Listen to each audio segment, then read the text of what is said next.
Who doesn't love a good shortcut in life?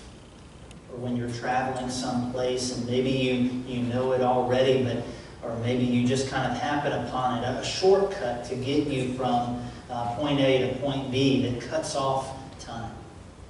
Or a good life hack that people call it these days, where something that just makes life for you so much easier, or makes some everyday task that you do so much quicker, so much easier. Because so often we have a hard time waiting, don't we? We live in a fast-paced world, and so the allure of the shortcut or the life hack is easy to see. This could make things easier for me. This could make things quicker for me, right? It's attractive. The promise of speed, the promise of things coming to us quicker and easier, right? It's easy to see the attractiveness of that. It's easy to see the motivation behind seeking those things out. We're tired of waiting. We're tired of taking so long. We want to find a shortcut.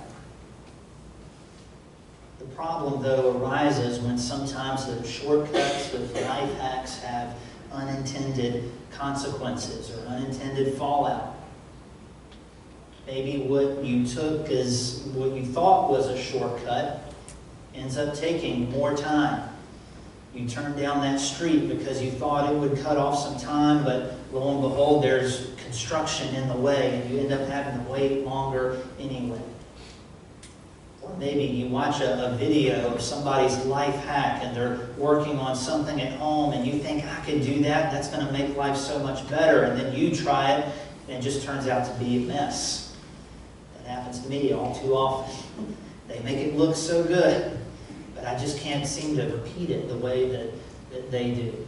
And so often there's those unintended consequences when we're trying to just find a quick fix, to find a way out, to find a way around having to wait or take the right amount of time for something.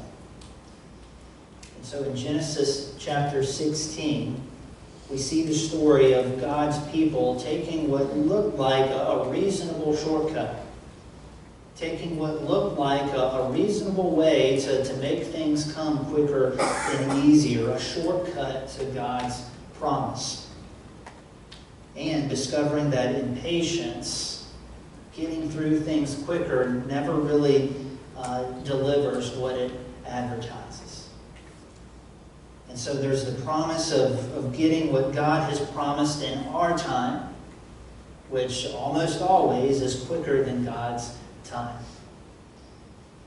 Because, of course, we don't want to wait, even if it's waiting on God, even if it's waiting for what He has for us. We don't think we should have to wait, do we? But when we move ahead of God, when we move ahead of His timeline and try to adopt our own timeline, there's almost always unintended consequences. And so the problem is we're all about what God has promised. We're all about the good things that He promises to us, but we want nothing to do with how He wants us to get it. Or to say it another way, as Philip Bethancourt says, he says the fundamental problem of this passage is that sometimes the people of God try to pursue the promise of God apart from the plan of God. So I'll read that again. The fundamental problem of this passage, Genesis 16, is that sometimes the people of God try to pursue the promise of God apart from the plan of God. Knowing God's promises is wonderful, but we need to make sure that we're adopting His plan for how to get them, for how to adopt them into our own lives. And so Abram, Sarah, and Hagar all experienced different aspects of waiting on God, waiting on His promises, and in the fallout of not trusting Him and learning to rest in God's care and compassion, to rest in His timeline for His own promises. And so how can we wait well on the God who sees us and cares for us? Firstly, this morning, that I think we ought to rest in God's timing. rest in, God's faithful timing. Rest in God's faithful timing. In chapter 16, verse 1, we see just in a few short words the background behind all that's going to happen here. In 16, verse 1, we read that Sarah has not yet borne any children for Abram. And so Abram he's received promises that he will have offspring. He's received promises that his offspring will be too many to count. But up to this point, that hasn't happened. And so we see Sarah's dilemma, right? I hear of God's promises. We can almost imagine Sarah saying these things to herself. I've heard the promises. Abram has told us all that God has promised him these things, and yet I have not borne him any children. We see the tension that she's probably struggling with and feeling. She hears of the promises, but she sees how her life is going up to that point. Her and Abram are both getting along in years. No children have shown up yet. And so now she figures she has to find a way out of this problem. And so she devises this scheme of having children through her slave Hagar. And even in that, we also get an indication as to where Sarah's heart really is. In verse 2, Sarah says to Abram that the Lord has prevented me from having children. And so even in that, Sarah seems to be kind of pointing the finger at God that, yes, Abram, we've received these promises, but God hasn't allowed this to happen yet. And so Sarah seems to think that she has to devise a fix for this. She's got to devise a way forward through this. And so she comes to Abram and says, well, here's my slave Hagar. I'll give Hagar to you, and she can produce children for us. And it would seem, and this would kind of make cultural sense, that perhaps part of Sarah's motivation is that Hagar could have children, and then Sarah could maybe adopt those children and raise them as her own. That would kind of be a culturally accepted thing that I'm sure other people would have done in that day and time. And it's important to note, as this would maybe seem kind of foreign to us a little bit, that this would have been perfectly acceptable by the cultural standards of the day. The only problem is that social and cultural convention does not always equal godly convention. So as I've said before, oftentimes the Bible will describe things without prescribing them. The overarching message of Genesis and Genesis 16 seems to be this was not the plan for Abram and Sarah. Also note that for Abram it says in chapter 16 verse 3 that Abram had already been living in the land for some time. He had been living in the land for about 10 years when all of this happens. And so for Abram, from his perspective, although he didn't have the full completion, the full fulfillment of God's promises, he ought to have had enough to think, you know what, God's going to work this out. He's promised me this land. We've lived here for a long time. We may not have it all yet, but God has been with us up to this point. And so for Abram's part, there was probably already enough for him to surmise that, you know what, God's working this out. Likewise for us, when we're tempted to skip ahead of God, there's probably indications for us that we can see, maybe in hindsight, to say, you know what, God's been working this out for me up to this point. Maybe I need to continue to trust Him. Maybe I need to continue to trust Him to work all this out. And so Sarah, she gives Hagar to Abram as a wife. Now, some people, as I mentioned before we read the passage, maybe will point to this and say, well, I don't want to believe the Bible because there's polygamy in the Bible. You know, look at Abram. He had, these other wives. Well, again, nowhere in chapter 16 does there seem to be an indication that this is what Abram should have done. This is just a description of what Abram did. And we see, as we'll see in a minute, the negative consequences of all that Abram did. And so Abram and Sarah seek to advance God's plan in their own time. They think, okay, well, we've come up with a scheme, a plan to advance what God has promised us. You could say that they get to the right place of eventually, having a son. They don't know that it will be a son yet, but not in the right way or in the right time.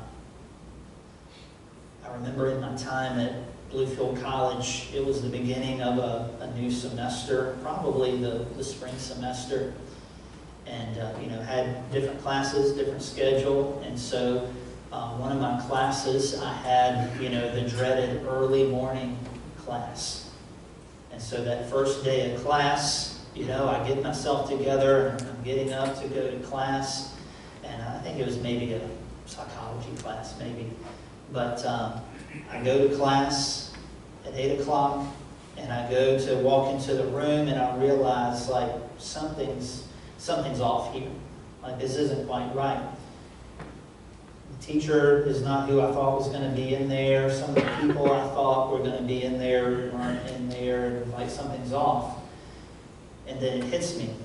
I do some checking, and I realize, well, my class is at 9, not 8. And so here I was, got myself together. I'm ahead of schedule, right? I'm knocking things out of the park, but I'm an hour early. I was in the right place, but not at the right time. And so would it have done for me to contact my professor and email my professor and says, hey, I'm not going to show up at 9 because I should get credit for being there at 8. Right? I was there before you were. It doesn't work that way, does it? I don't get credit, even though I was in the right place. I wasn't there at the right time. Too often, we feel like maybe we have an indication of God's promises and maybe what He ought to be working in our lives, and we think, I'm tired of waiting. I'm just going to skip ahead a little bit. And maybe we try to tell God, well, God, I'm there. I'm waiting on you to catch up. I ought to get credit for being in the right place. But not if it's not the right time, or if it's not in the right way in which God wanted us to pursue. The trouble is, we want God's promises, but not in His time or in His way.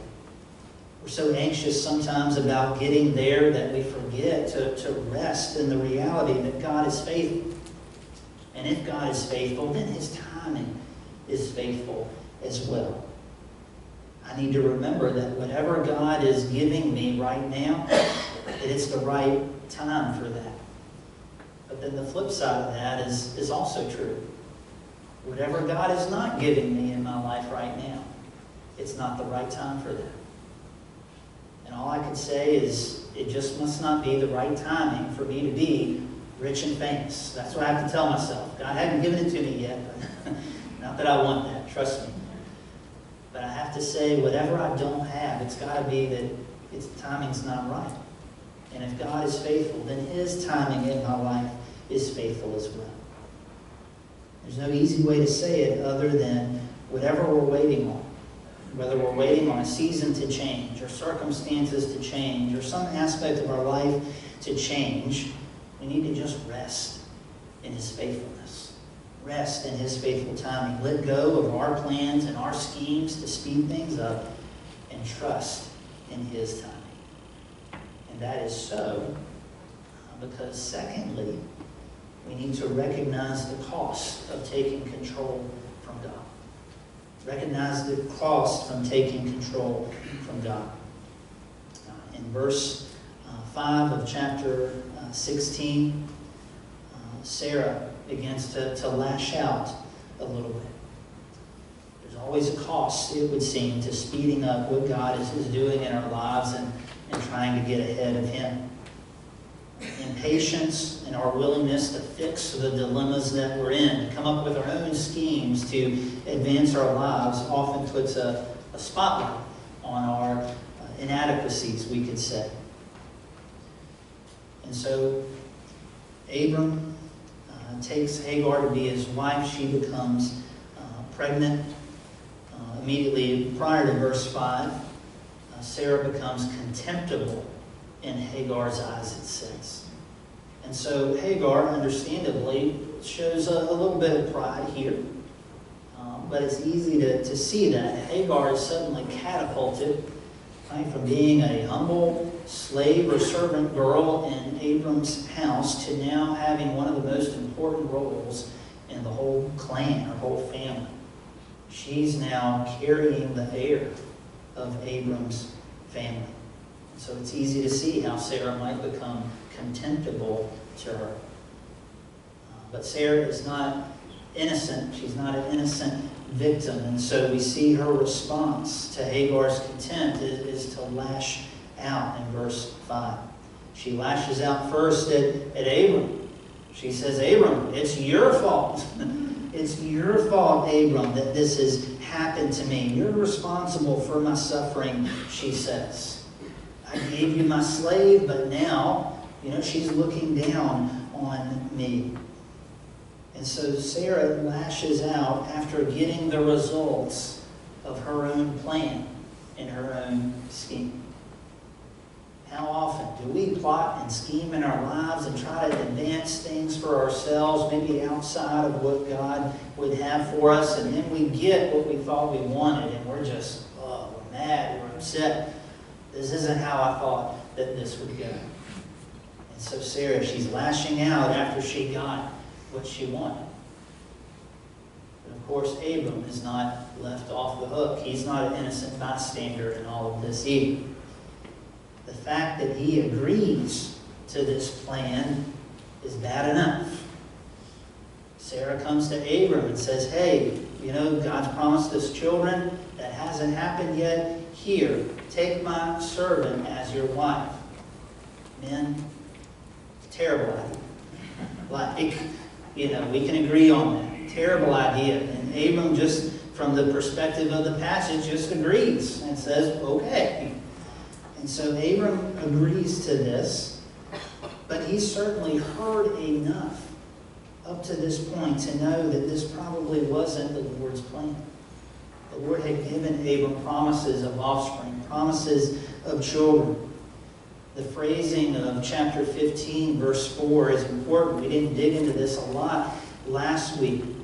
But Abram is told the Hebrew is actually very specific. Maybe not as much as what we see in our English translation. But it says that one who comes from your own body, he shall be your heir.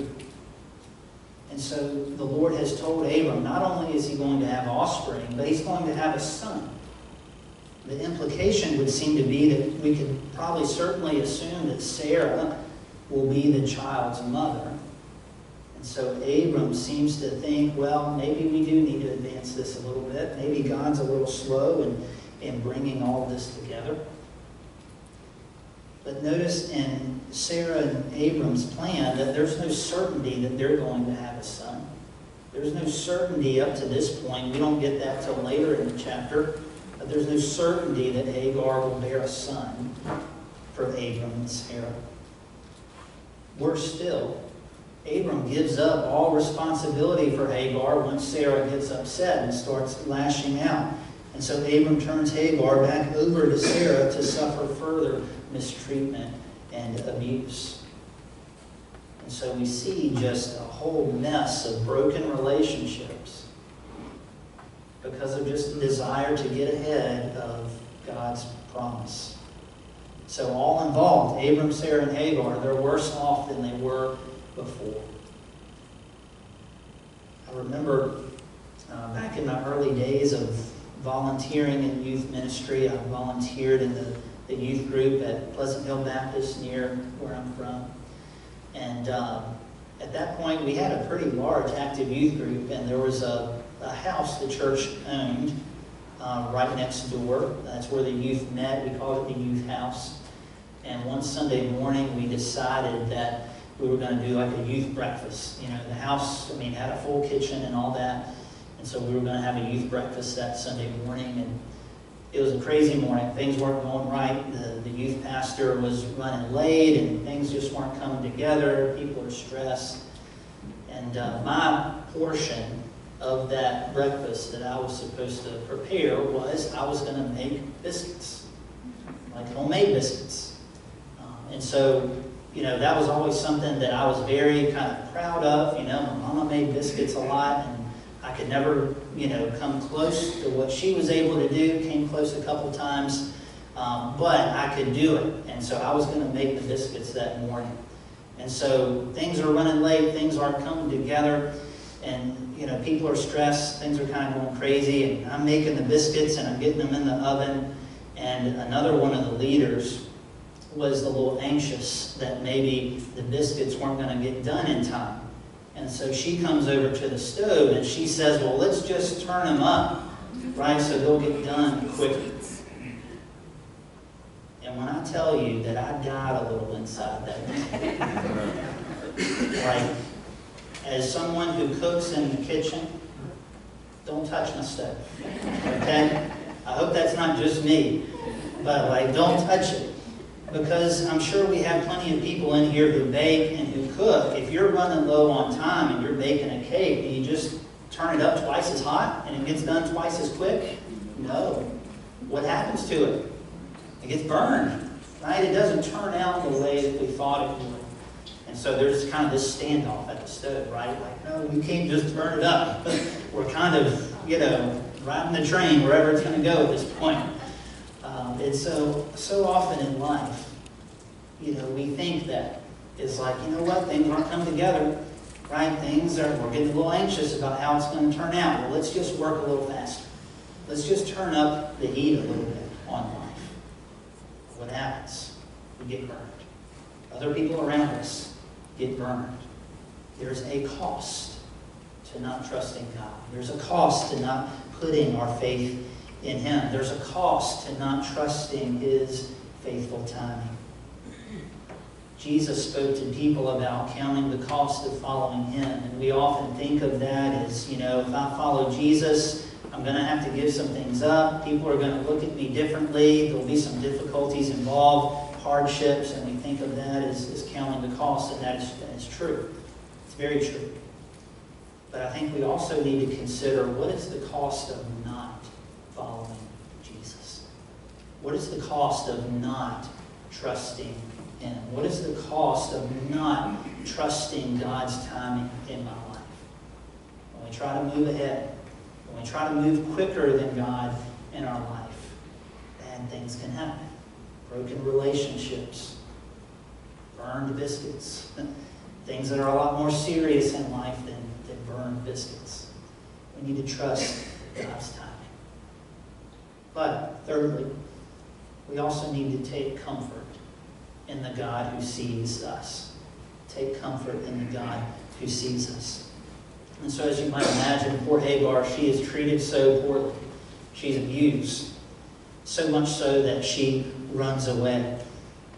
At the end of verse 6, it says, Sarah mistreated her so much that she ran away from her. Hagar has run away. She's making her way back to Egypt. And so this place, Shur, that she's heading towards, that is on the way back to Egypt. She's an Egyptian slave, and so you might imagine she's just maybe going back home, going back to what's familiar. And so on her way there, she is met by the angel of the Lord, we're told in verse 7. Now, this is interesting, the angel of the Lord. Many people understand this to be what's called a Christophany, or this is an appearance of the Son of God prior to Him taking on flesh as Jesus. And so a pre-incarnate, we would say, appearance of Jesus. This happens all throughout the Old Testament. And so it is likely that what is happening here, that this angel of the Lord is an appearance of Jesus, right, before taking on humanity. And so He comes and appears to Hagar. Now that would seem to make sense because of how Hagar later responds and the types of things that happen. It's also important to note that throughout the Old Testament, whenever the phrase angel of the Lord appears as a singular form, not just a group of angels of the Lord, but one, that almost always That is an appearance of God appearing to nearly always bring a report of good news or perhaps bring salvation. And so I think we're probably safe to consider this as an appearance of the Lord, as an appearance of the Son of God even. And so this angel of the Lord appears to Hagar, questions her, where are you going?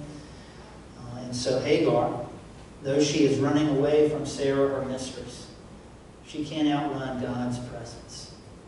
She can't outrun God's care for her.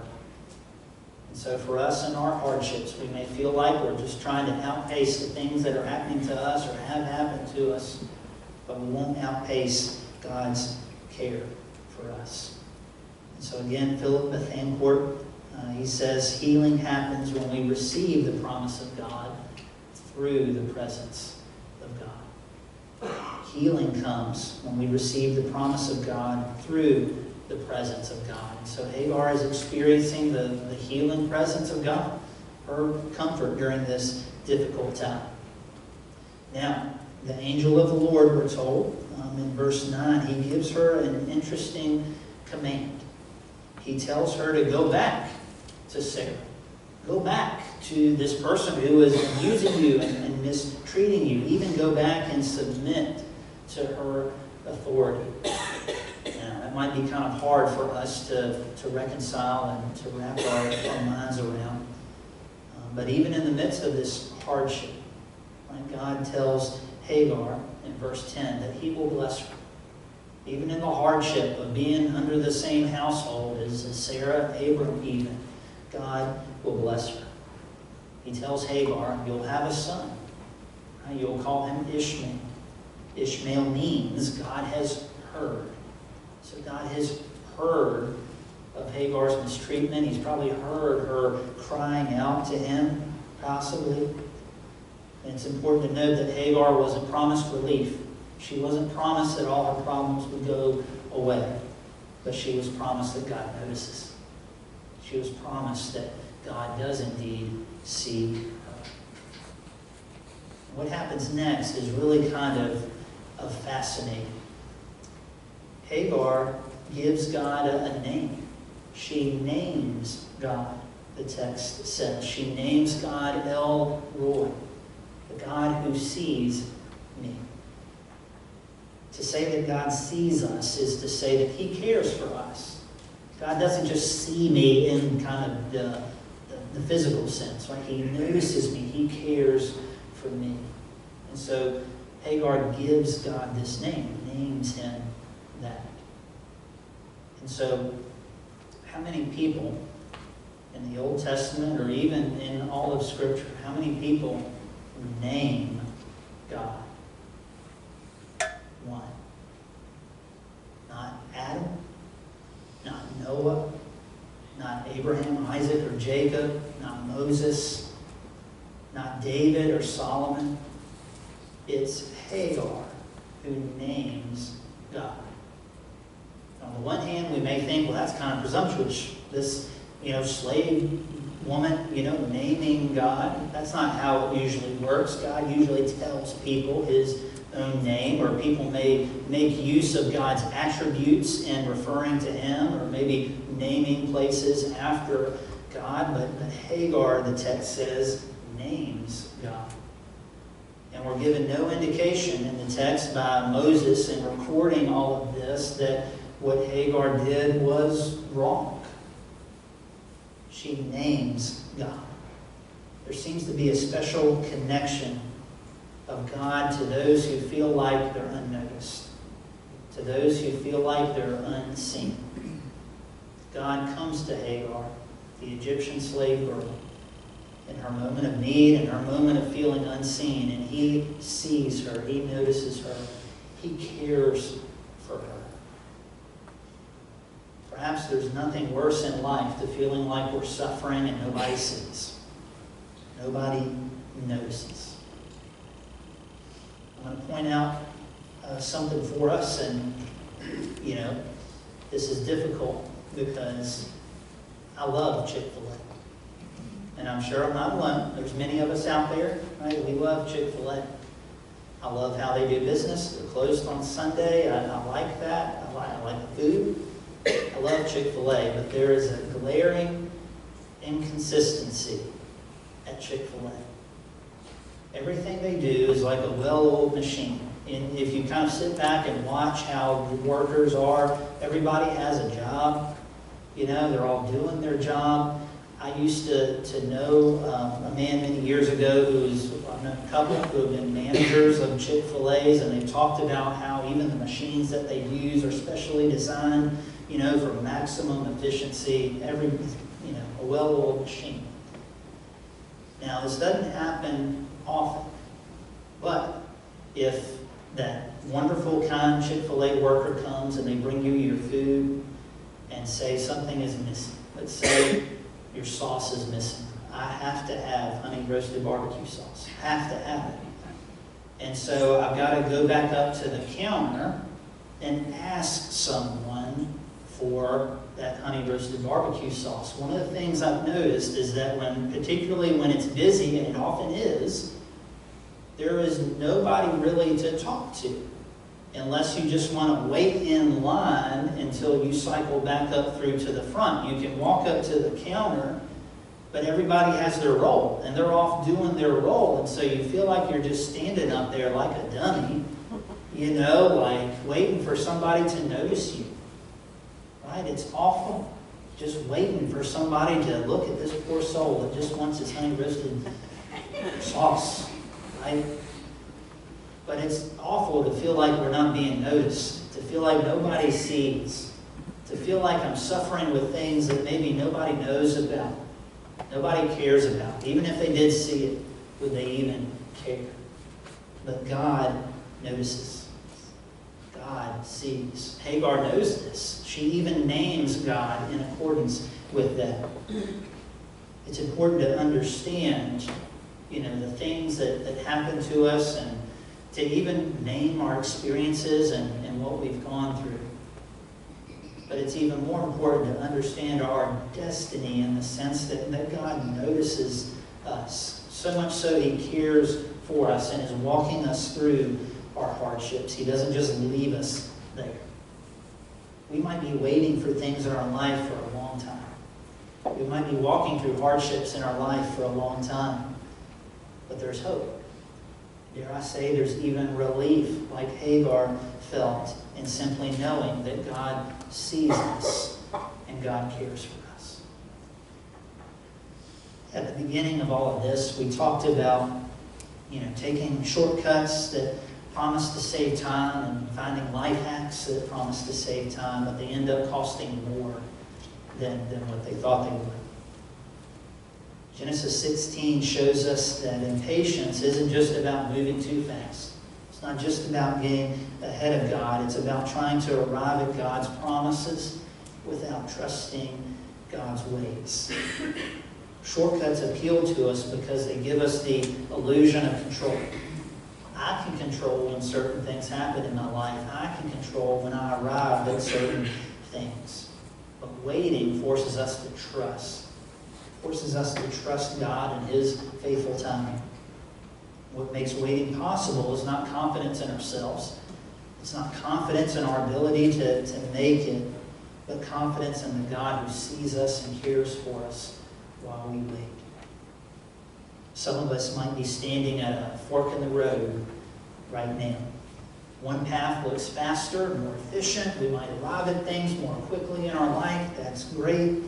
There might be more control down that path, but the other path feels slow and uncertain. But Genesis 16 reminds us that the longer road with God is always the safer one than the quicker road without Him, because it's walked with the God who sees us and cares for us. Shortcuts promise speed, but God promises His presence. Paul interprets this passage for us in Galatians chapter 4. We've referenced that before. But Paul tells us in Galatians 4 that when the fullness of time came, God sent forth His Son. He sent forth Jesus. Not early, not late, but at just the right time.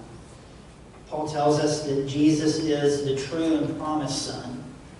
Unlike Ishmael, who is the son of human effort, human plans, Isaac would become the promised son, and likewise Jesus is the true promised son.